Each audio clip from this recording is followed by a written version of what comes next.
नमस्ते। आज हम एक ऐसी कहानी की बात करने वाले हैं जो सच में रोंगटे खड़े कर देती है। ये कहानी है तीन दोस्तों की जो अनजाने में ही एक ऐसे अपार्टमेंट में रहने चले गए जिसका अतीत बहुत ही डरावना और छिपा हुआ था। जरा एक सिचुएशन सोचिए। आप अपने दोस्तों के साथ एक कमरे में बैठे हैं। अचानक आपको कुछ जलने की गंध आती है। आप घबराकर दरवाजे की तरफ भागते हैं और जैसे ही आप उस तक पहुंचते हैं वो दरवाजा अपने आप लॉक हो जाता है। अर्चित, उसकी गर्लफ्रेंड सिम्मी और उनके दोस्तों के साथ बिल्कुल यही हुआ। जलने की एक बहुत तेज बदबू, दरवाजे के नीचे से धुआं आता हुआ दिख रहा है और ये डरावना एहसास कि वो सबके सब कमरे में फंस चुके हैं। उनकी जान तो तब बची जब उनके तीसरे रूममेट आलोक ने बाहर से दरवाजा पीटने की आवाज सुनी और उसे खोला।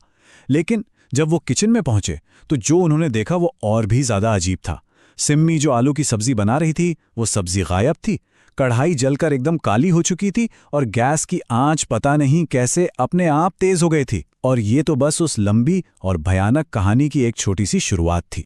तो चलिए कहानी की शुरुआत में चलते हैं। ये कहानी तीन इंजीनियरिंग दोस्तों के आसपास घूमती है, अर्चित, रमन और आलोक, जिन्हें लगा कि ग्रेटर नोएडा में उन्हें एक सपनों का अपार्टमेंट मिल गया है। अब इस अपार्टमेंट की सबसे खास बात पता है क्या थी? इसका किराया। दिल्ली एनसीआर जैसे इलाके में एक फुली फर्निश्ड अपार्टमेंट सिर्फ 11,000 रुपए में, मतलब यकीन करना भी मुश्किल था। उन्हें लगा कि भाई सोसाइटी अभी नई नई बन रही है, शायद इसीलिए किराया इतना कम है। उन्हें इस बात का जरा भी अंदाजा नहीं था कि वो किस मुसीबत में कदम रखने जा रहे थे। और मजे की बात यह है कि पहले 2.5 महीने तक सब कुछ एकदम नॉर्मल था।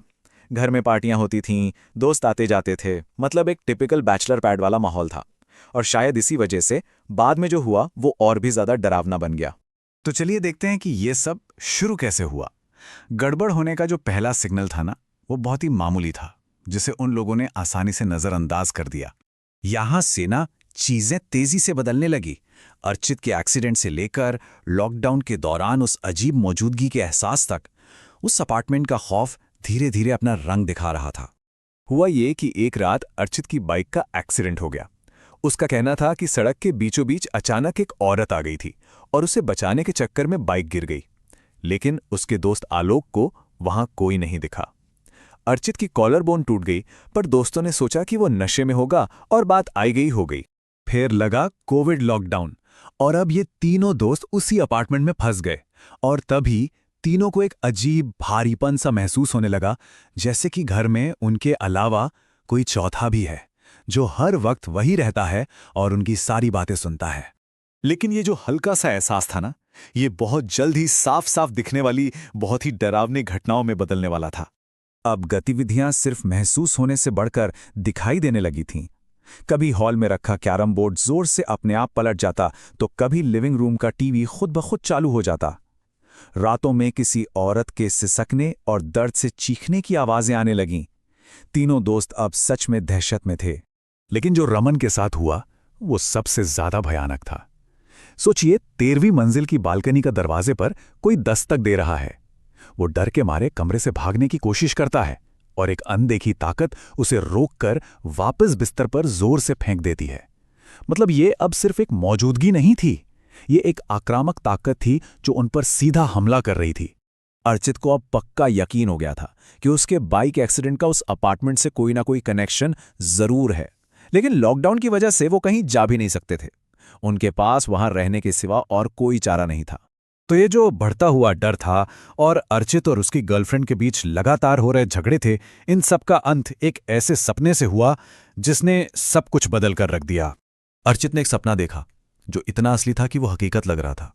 सपने में उसने अपनी गर्लफ्रेंड का चेहरा पत्थर से कुचल दिया और फिर खुद फांसी लगा ली। वो घबराकर उठा और समझ आ गया कि यह सिर्फ एक बुरा सपना नहीं था, यह आखिरी चेतावनी थी। उन्हें वहां से निकलना ही होगा। फ्लैट खाली करने के कुछ हफ्तों बाद वो तीनों वापस उसी सोसाइटी में गए और सीधे सिक्योरिटी गार्ड के पास पहुंचे। उन्होंने उस पर दबाव डाला कि वो उस फ्लैट की असली सच्चाई बताए। पहले तो गार्ड मना करता रहा, लेकिन जब उन्होंने हार नहीं मानी तो उसने आखिरकार उस फ्लैट का वो भयानक राज उगल ही दिया। और जो सच सामने आया वो उनके होश उड़ाने वाला था। अर्चित का सपना और उस फ्लैट की असलियत बिल्कुल एक जैसी थी।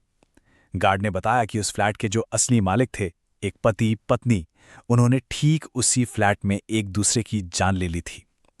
पति ने पत्नी को सिलबुट्टे से मारा और फिर खुद पंखे से लटक गया। और सबसे ज्यादा खौफनाक बात यह थी कि उन्हें वो अपार्टमेंट उसी हालत में किराए पर दिया गया था, उसी फर्नीचर, उसी बिस्तर और उन्हीं चादरों के साथ। मतलब वो तीनों दोस्त महीनों तक एक भयानक क्राइम सीन के बीच में रह रहे थे, खा रहे थे, सो रहे थे और उन्हें इसकी भनक तक नहीं थी। तो आखिर में एक ही सवाल बचता है जो सच में दिमाग सुन्न कर देता है। क्या अर्चित का वो सपना सिर्फ एक सपना था, या फिर उस अपार्टमेंट का हिंसक अतीत खुद को दोहराने की कोशिश कर